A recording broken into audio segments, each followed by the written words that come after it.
Nung akakit taya iba't king marayo ing disyerto, lupayang kabud mo malangi, alang biye. Puro yamo, batu, ampong balas. Pero ustong linapit tamot minta kilub na, iya pala makanyan. Ating tanaman at animalis, ating biye.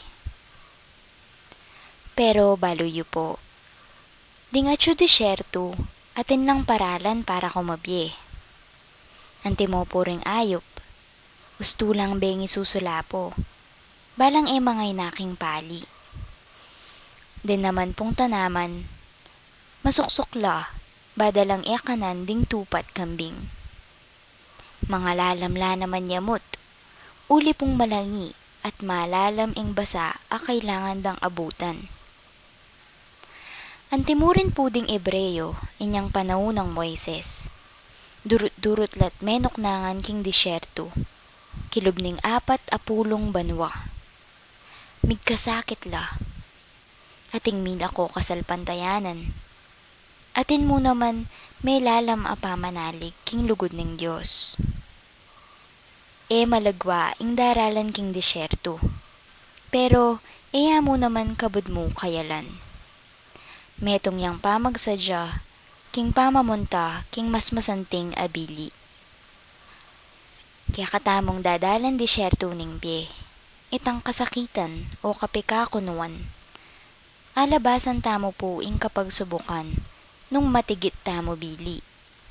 Itapong kaya katamong sikanan at kasalpantayanan. Kilub ning disyerto, mabiyasa tamong maging simple, iwaksi ing kalabisan.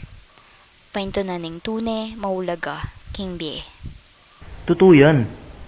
Kalupa niya mo, ning biye ko. Nanuyawari kwento yung biye mo.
Uwi na ako.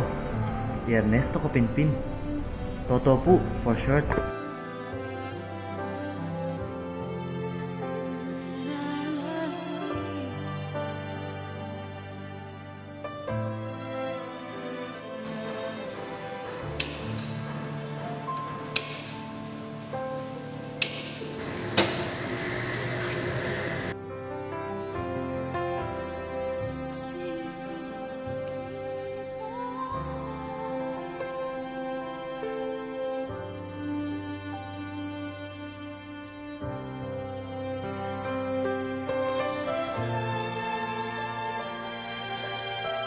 Nung buriyo ko po nga kilala, may kitikita ang po tutuging Biyernes ne. Same time, same channel.